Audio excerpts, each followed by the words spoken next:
사도신경을 이사야 53장으로 연결해서 실제 이제 우리가 그 보이지 않는 믿음의 증거가 어떤 것인지를 보여주는 건데요.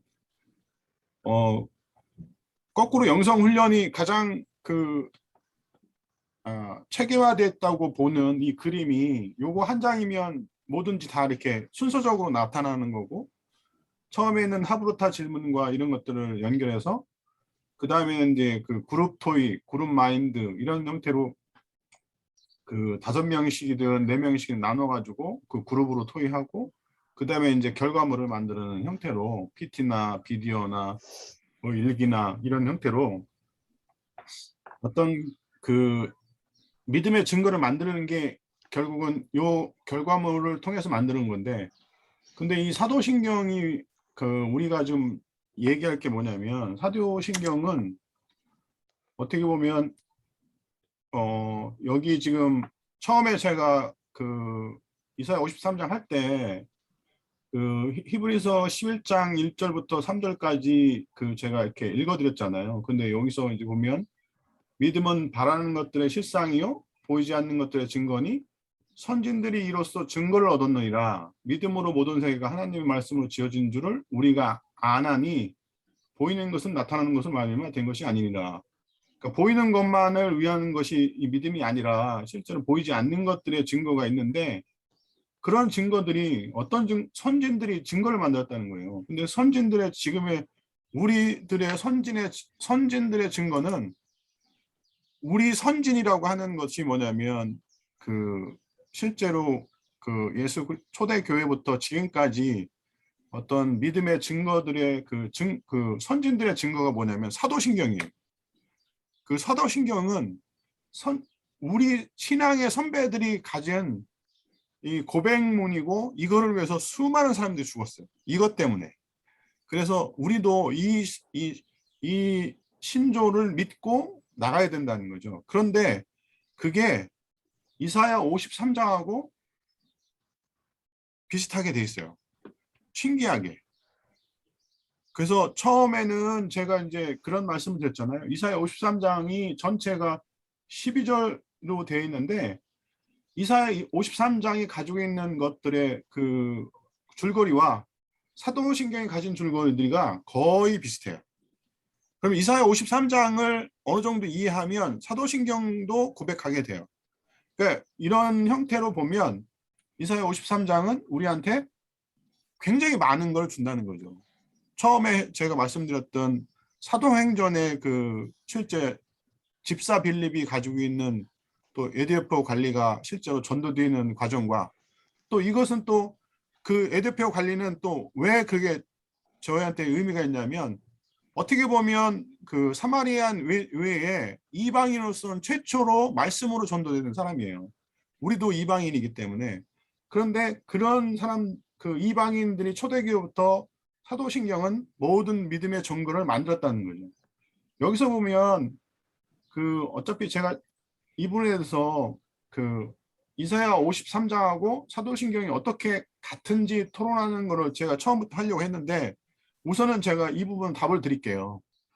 뭐냐면 여기 보시면 사도신경은 예수님의 태어나심, 예수님의 삶, 예수님의 죽으심, 예수님의 부활, 그리고 예수님의 재림까지 나오죠.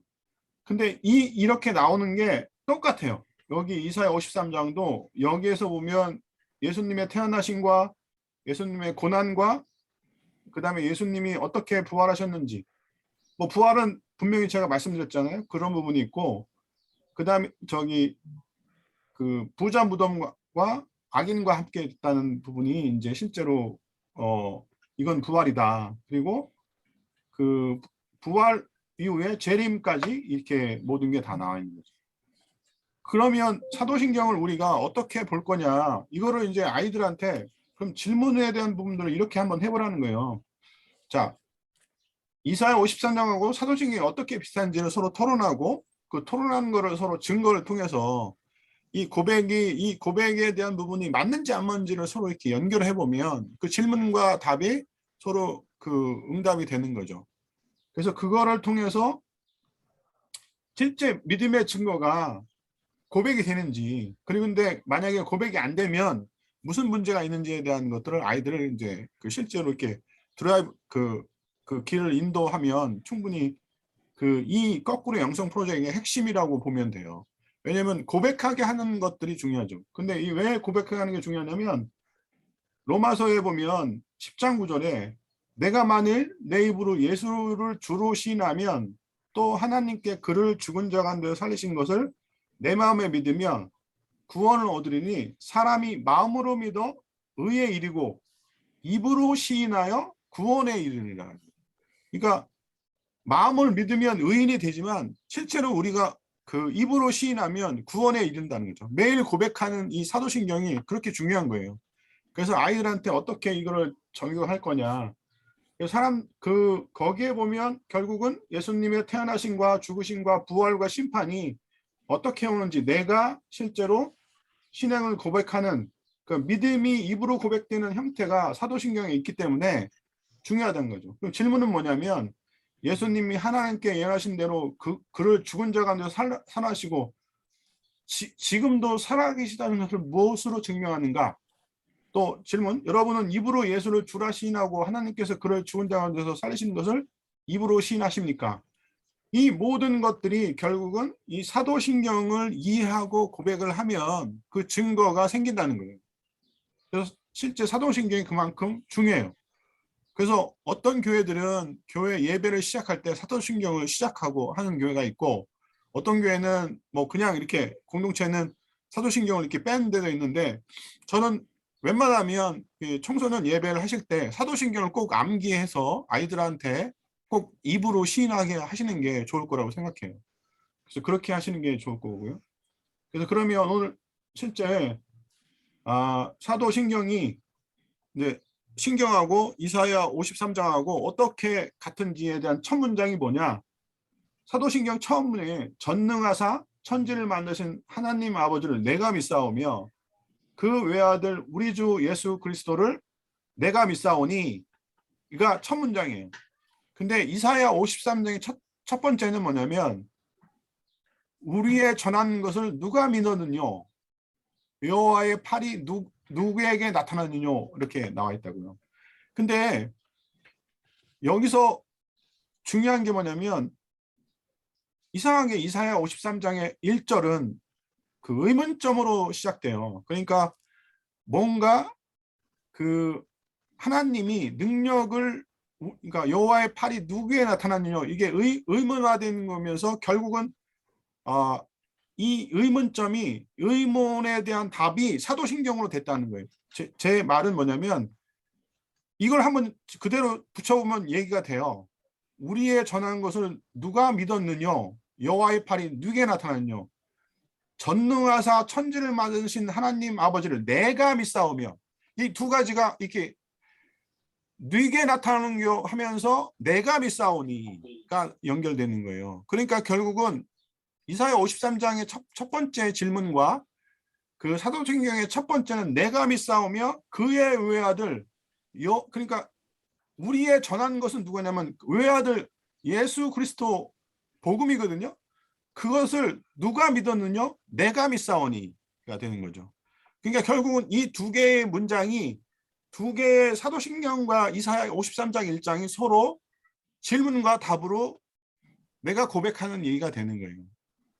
이거는 뭐 제가 뭐 어떻게 보면 기도하다가 이런 내용을 했는데 그런데 그 여기서 중요한 얘기가 뭐냐면 그 이사야 53장 첫 번째를 그 예수님이 요한복음에서 뭐라고 써 있냐면 제가 읽어볼게요. 이사야 말씀을 이르되 하시며 이르되 주여 우리에게 들은 바를 누가 믿사오며 주의 팔이 누구에게 나타나니까 하였더라. 요한복음에 나타난 것이 그대로 이사야 53장 첫 번째를 인용한 거예요. 근데 그거를 해석한 게 뭐냐면 그들이 능히 믿지 못한 것은 이 때문이니 곧 이사야가 다시 일렀으되 그들의 눈을 멀게 하시고 그들의 마음을 완고하게 하셨으니 이는 그들로 하여금 눈으로 보고 마음으로 깨닫게 돌이켜 내게 고침을 받지 못하게 하려 함이라 하였으라. 그런 다음에 이사야가 이렇게 말한 것은 주의 영광을 보고 주를 가리켜 말한 것이라. 그러니까 지금 이 요한복음 12장 38절 41절은 이사야 53장이 어떤 얘기를 왜 했는지를 이해를 시키고 그 뜻까지 풀어줬어요. 그가 뭐냐면 결국은 이렇게 말한 것은 마지막에 주의 영광을 보고 주를 가리켜 말한 것이다. 예수 그리스도를 말하는 거죠. 그러니까 예수 그리스도의 영광을 나타내기 위해서 이 이사야 53장이 그렇게 말했으니까 결국은 뭐냐면 사도신경에 우리 주 예수 그리스도를 내가 믿사오니가 결국은 그렇게 되는데, 만약 이런 사도신경의 고백이 안 되면 앞단에 나온 그들을 눈을 멀게 하고 완고하게 했다는 이유 때문에 결국은 회개를 못하는 형태가 된다는 거죠.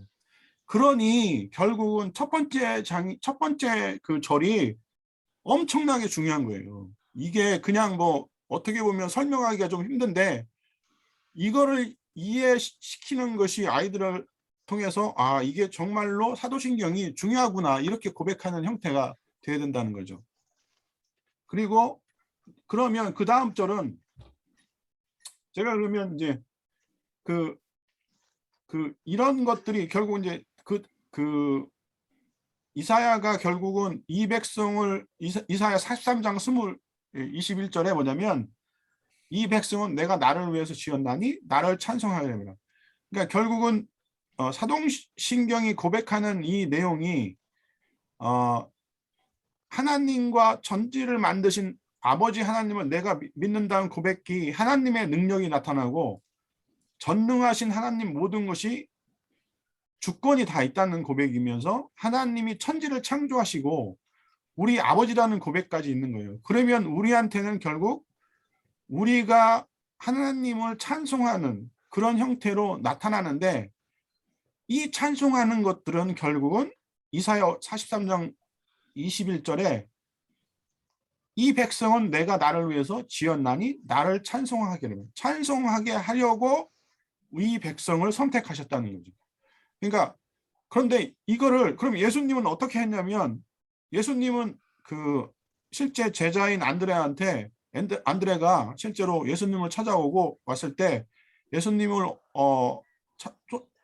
쫓으면 안 되겠습니까 했을 때 예수님이 한 말이 있어요. 와서 보라고 하셨어요. 근데 이 와서 보라는 것이 결국은 뭐냐면 믿음의 하나님의 능력을 보라는 거죠. 그러니까 제가 지금 처음에 얘기하는 게 하나님의 능력이 처음부터 어디까지 오셨느냐. 그러니까 하나님의 능력이 예수님의 실제 사역 안에서 제자들한테 와서 하나님의 능력을 보라라는 거하고 똑같은 거예요. 그러면 첫 번째 말한 이 내용이 우리 전한 것을 누가 믿었뇨? 여 팔이 누구에 나타났뇨가 와서 보라 하고 똑같고요. 사도신경은 결국 우리가 보니 고백이 되는 거예요. 전능하신 천지를 만드신 하나님 아버지를 내가 믿사오며 그 외아들 우리 주 예수 그리스도를 내가 믿사오니 라고 연결됩니다. 그러면 여기서 우리가 지금 중요한 게 뭐냐면, 그러면 예수님의 실제 태어나시면 어떻게 될 거냐 시부터 이제 사도신경은 나오는데, 근데 사도신경은 첫 번째 이는 성령으로 잉태하사 동정녀 마리아에 나시고, 근데 여기서 이제 제가 좀 잘라서 너무 이제 사도신경을 이렇게 막 잘라서 죄송한데, 원래는 성부 아버지 하나님과 고백이 나오잖아요. 그 다음에 성자 하나님의 고백이 내가 믿사오며, 그 다음에 이제 이는 성령 하나님의 삼위일체가 나오는 거예요. 사도신경에는. 네, 이는 성령으로 잉태하사 동정녀 마리아에게 나시고. 그래서 여기서 보면 이제 동정녀 마리아에 대한 예언이 실제로 이사야 7장 14절에 그러므로 주께서 친히 징조를 너에게 주실 것이라 보라 처녀에게 잉태하여 아들을 낳을 것이요 그 이름은 임마누엘 하리라 이렇게 말씀드렸단 말이에요. 실제로 그러면 이 이사야는 실제 이사야 처음 쓸 때 이거에 대한 동정녀 말에 대한 그 예언이 나왔는데, 근데 이사야 53장에도 그런 내용이 이제 2절에 나와요. 그게 뭐냐면, 그는 주 앞에서 자라나길 연한 숨같고 마른 땅에서 나온 줄기 같아서 고인 모양도 없고 풍채도 없은즉 우리의 보기에는 흠모할 만한 아름다운 것이 없도다. 이 절은 뭐냐면 예수님의 태어나심과 그 자라나심이 흠모할 만한 아름다운 것이 없다는 거예요. 이게 뭐 아시잖아요. 우리는 예수님이 그 마국간에서 실제로 짐승의 그 구유에서 태어나셨기 때문에 흠모할 만한 아름다운 것이 없는 거야. 처음부터 태어날 때부터. 그리고 자라실 때도 어떻게 보면 그런 것들이 결국 이사야 53장 2절에는 표현되어 있다는 거예요. 그러면 질문이 뭐냐면 어떻게 천지를 창조하신 하나님의 볼품없는 인간에 대해 자라나시고 살았을까? 이런 부분들을 이제 아이들한테 얘기해서 그 말구유에 누이시고 그다음에 볼품없이 자랐다는 이것들이 우리가 그 은혜로서 깊이 믿음이 된다는 거예요. 그러니까 그 하나님이 이렇게 낮아지시는 거를 우리가 믿으면 그 은혜가 결국은 우리한테는 믿음으로 오고 그것이 진리를 우리 향한 믿음의 증거가 되고 이처럼 사랑하셨다는 증거가 된다는 거죠. 그래서 두 번째 사도행전 이거 또 중요하고요. 세 번째는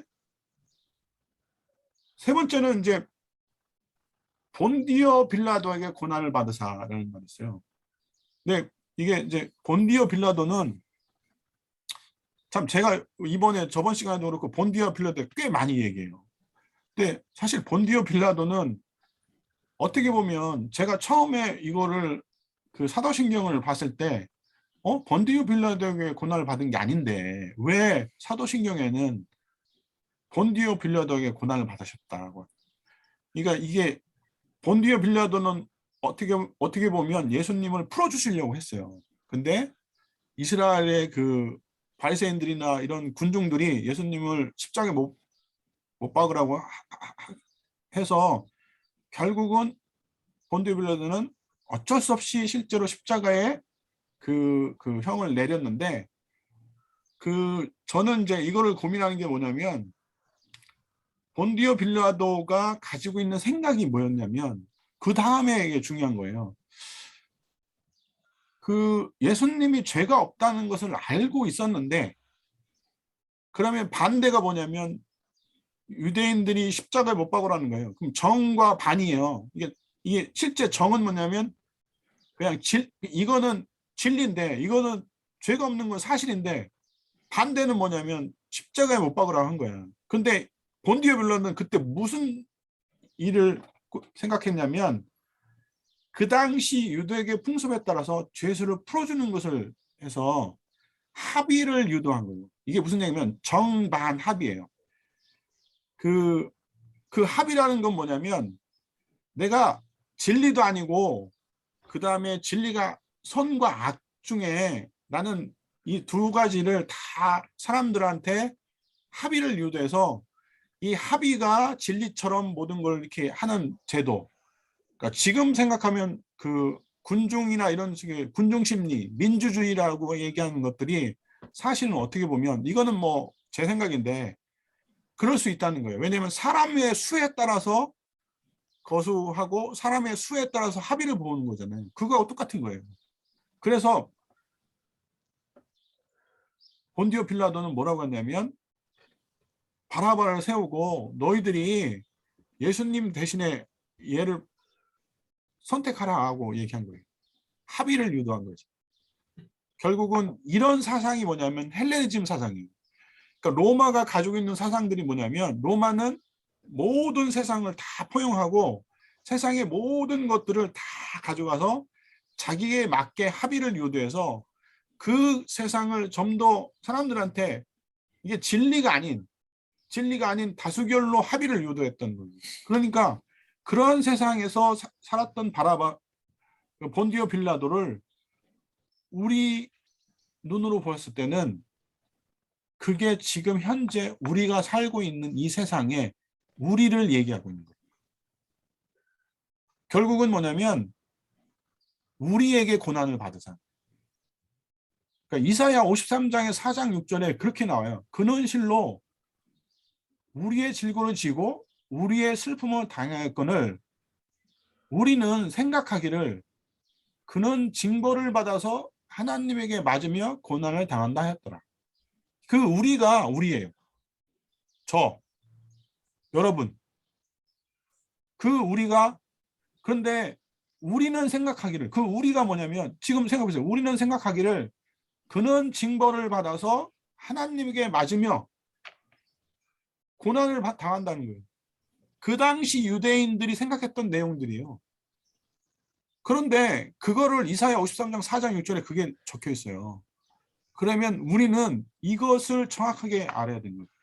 아, 폰디오 빌라도에게 고난을 받는 것은 대표성이라는 거예요.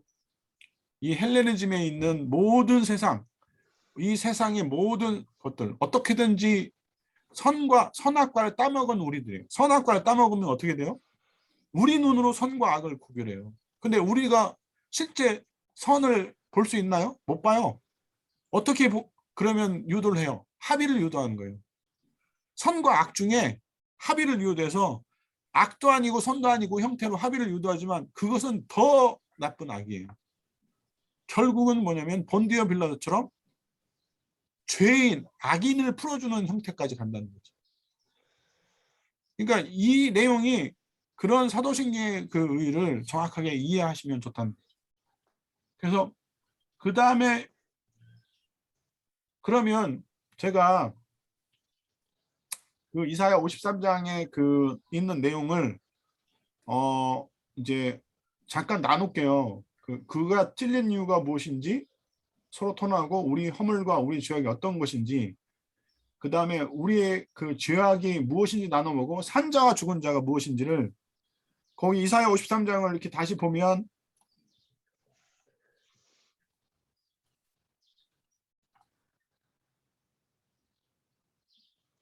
5절에 그가 찔림은 우리의 허물로 인하며 그가 상함은 우리의 죄로 인하여 그 징계를 받으므로 우리의 평안을 누리고 그 채찍을 맞으므로 우리가 나눔을 했다다.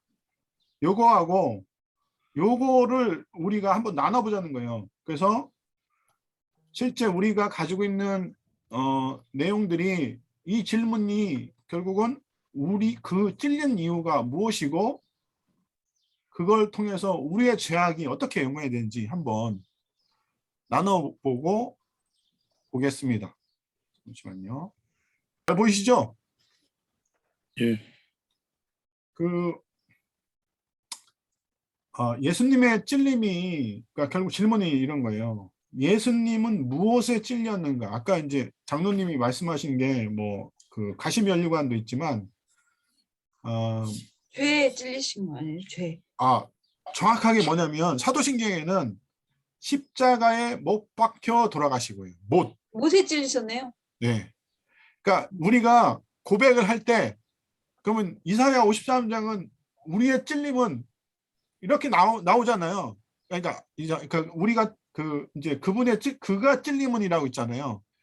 그러니까 이사야상 5절 6절에 그가 찔림이라고 나온 거는 그럼 우리는 사도신경이 뭐라고 하냐면 십자가에 못 박혀 들어가시는 거예요. 그러니까 고백이 있는 거죠. 그러니까 그가 무엇에 찔렸는가를 우리는 고백하는 거예요. 못이요, 못. 근데 못은 그 나무와 나무를 접촉해서 고정시키는 것에 써요. 저주가 나무에 매달리는 게 저주도 저주지만 그거보다 더 심한 저주가 못에 박힌 거예요. 나무 취급도 보다 못한. 그러니까 사람을 고정시키는 게 못이 아니에요.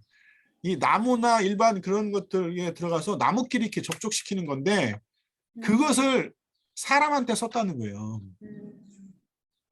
정말로 이거를 생각해 보시면 그 저주가 그런 저주가 없는 거예요.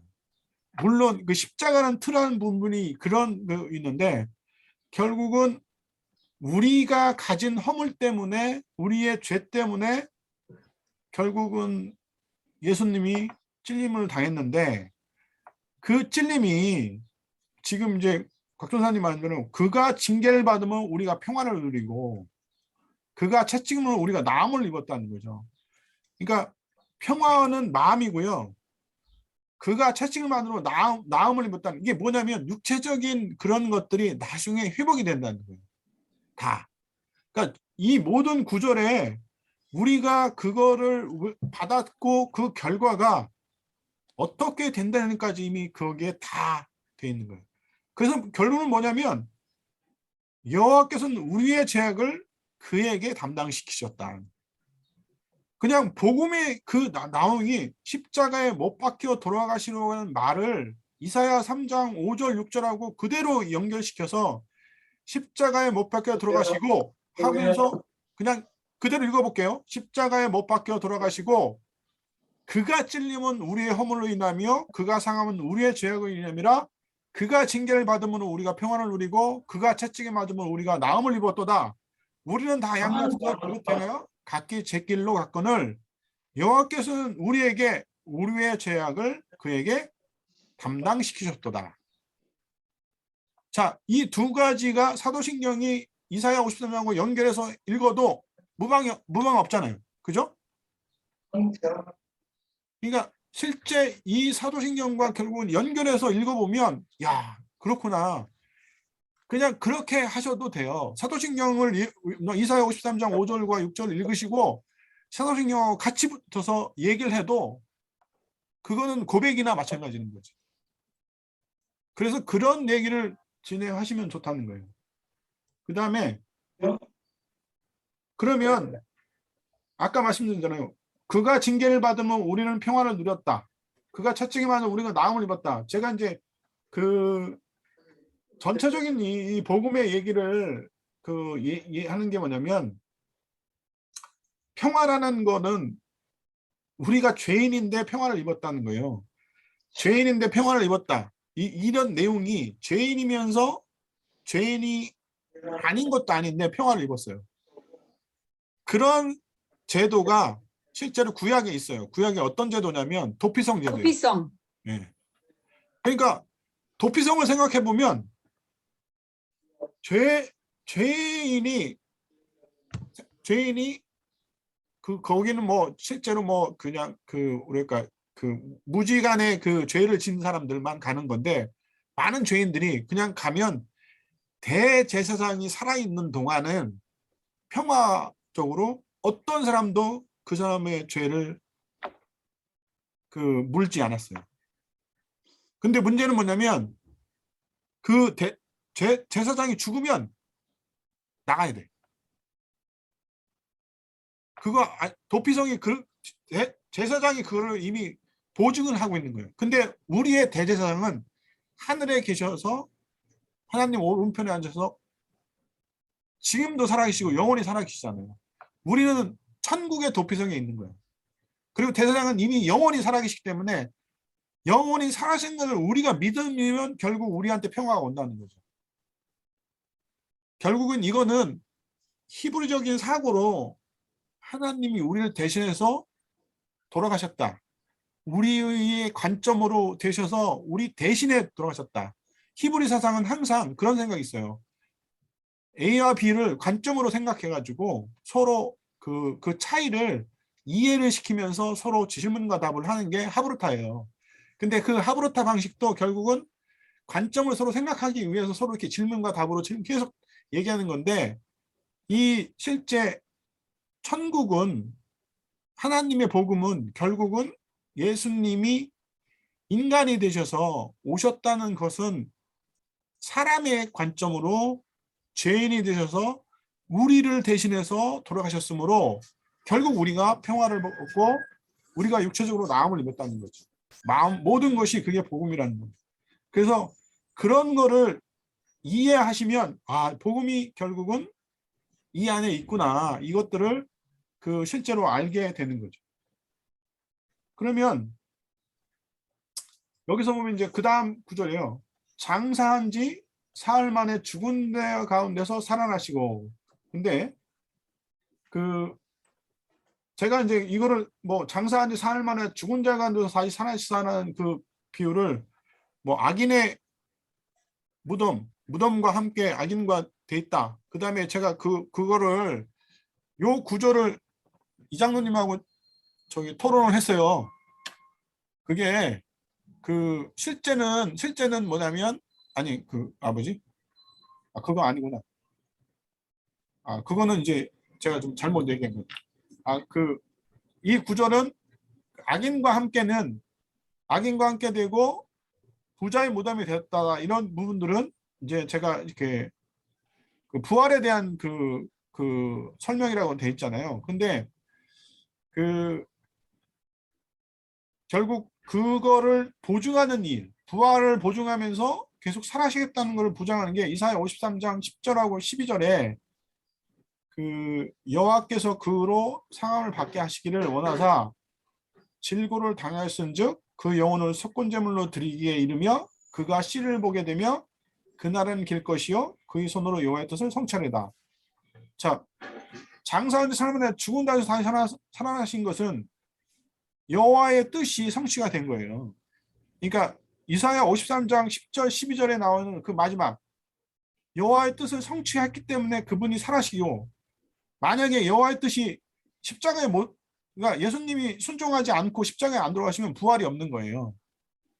그러면 결국은 여호와의 뜻을 성취하였고 부활하셔서 그분의 날, 그 시 성령이 임재한 사람들이 엄청나게 많아지면서 그 영생을 누리는 사람들이 많아지는 그 씨를 보게 된다는 뜻이고, 그 사람들이 결국 영생을 누리고, 그런 이유는 뭐냐? 그분이 여호와의 뜻을 성취하였기 때문에 가능하다는 거예요. 그런 것을 우리는 뭘로 고백을 하냐면 빈 무덤으로 고백을 해야 되는 거예요. 그래서 장사한 지 사흘 만에 죽은 자 가운데서 다시 살아나서, 그러면 이제 제가 뭐 악한 자 되고 그다음에 이제 부자의 무덤이라고 얘기하면 뜻이 너무 이렇게 하니까 빈 무덤에서 다시 살아나시다 이렇게 하시면 돼요. 빈 무덤이 돼서 뭐 이렇게 뭐 하셔도 되는데, 그 고백할 때 결국은 그 고백에 하는 것이 악인이 되지 않는 거. 제가 말씀드렸잖아요. 그 무덤과 하게 된 악인이 경비병이었다고. 그 경비병은 결국은 부활을 거짓 증인을 해서 악인이 된 거니까 우리는 부활에 대한 고백을 하면 악인이 안 된다는 거. 그 믿음으로써 의인이 된다는 것을 이해하시면 돼요. 그리고 다음에 뭐냐면 그 하늘에 오르사 전능하신 하나님 우편에 앉아 계시다가 저리로서 산자와 죽은 자를 심판하러 오십니다. 그 여기서 그 하늘에 오르사 전능하신 하나님 우편에 앉아 계시다가, 이게 그 실제로 이제 사도신경이 성경적이다는 이유가 뭐냐면 이게 실제로 성경에 나와요. 그 시편 110절 1절에 이 저희 그 에세이 숙제였던데, 그 시편 거기 보면 여호와께서 내 주에게 말씀하시기를 내가 내 원수들로 내 발판이 되게 하기까지 너는 내 오른쪽에 앉아 있으라 하셨도다.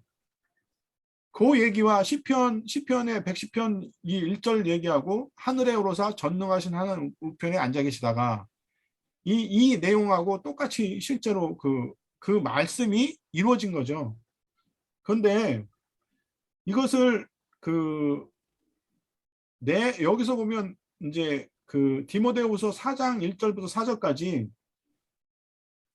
이게 좀 그 전에 얘기할 게 뭐냐면, 그 다음에 이제 저리로서 산 자와 죽은 자를 심판하러 오시리다 한 게, 그러면 저희로서 산 자와 죽은 자를 심판으로 오신다는 것은 미래에 대한 예언인데 우리가 그 믿음을 가지고 있는 건데, 그러면 산 자와 죽은 자는 어떤 사람인가?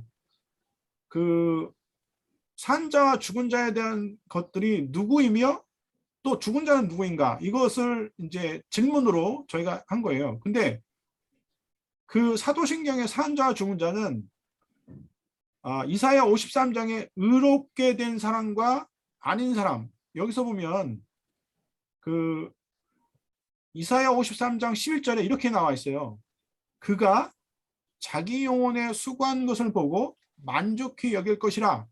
나의 의로운 종이 자기 지식으로 많은 사람들의 의롭게 하며 또 그들의 죄악을 친히 담당하리라.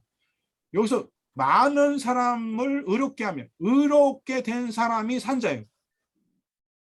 그러니까 사도신경의 고백은 저리로서 산 자와 죽은 자를, 의롭게 된 자를 의롭게 되지 않은 자와 구분하게 해서 심판을 오십니다 하고 말씀해도 되는 거예요.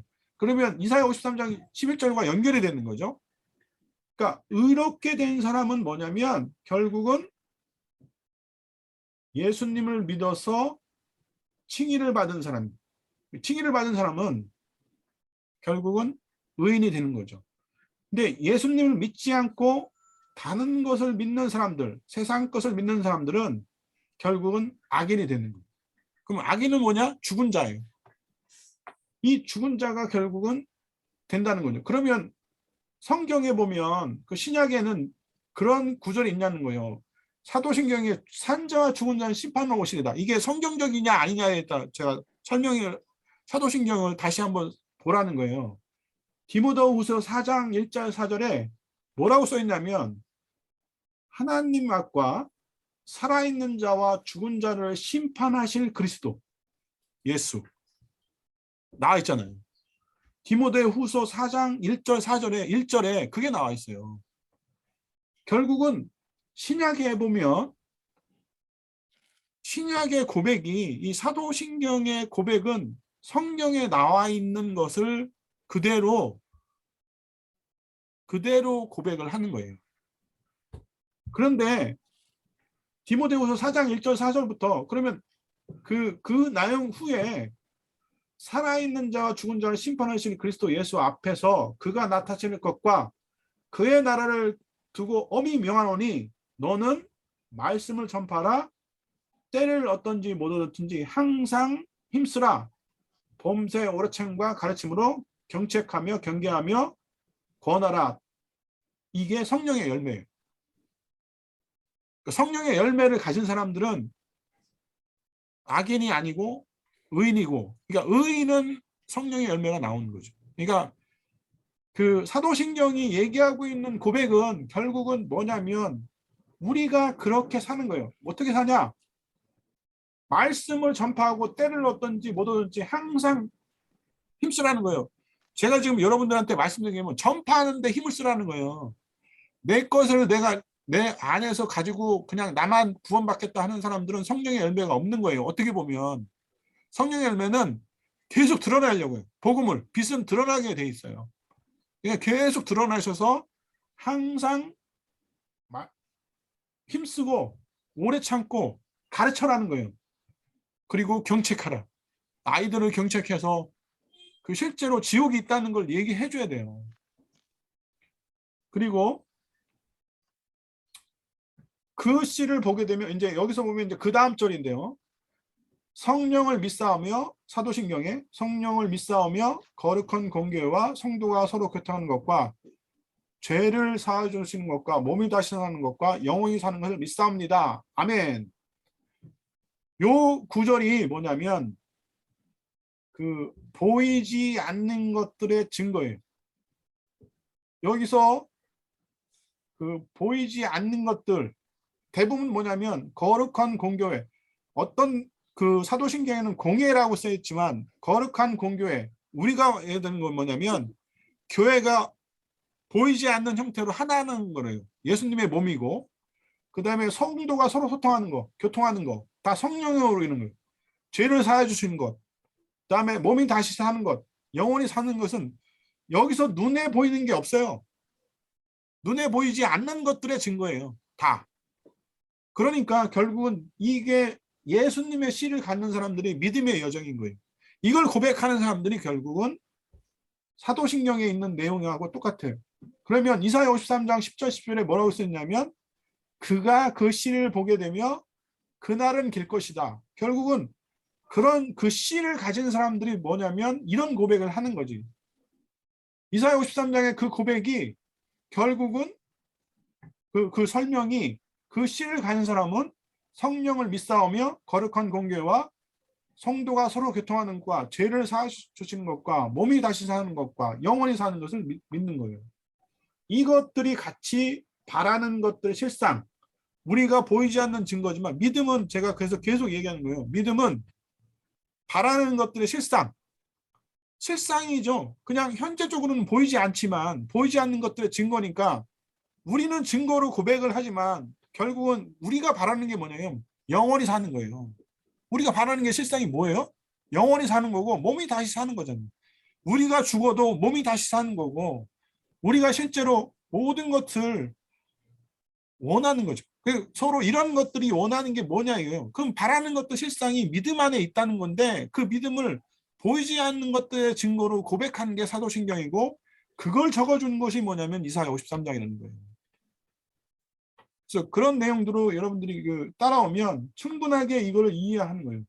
그러면 이사야 53장이 우리가 모든 것들을 원하는 걸로 성령의 고통과 죄를 사주는 것과 몸이 다시는 것은 이 모든 것이 영생을 얘기하는 거고 그 영생이 우리한테 있고 그 영생을 통해서 우리가 실제 모든 천국 하나님 나라가 이루어진다는 거죠. 근데 그 하나님 나라가 뭐예요? 그가 그 씨를 보게 되며 그날은 길게 된다는 이사야 54장의 예언이 맞게 된다는 거죠. 그래서 그 전체적인 내용은 그렇고요. 잠시 쉬고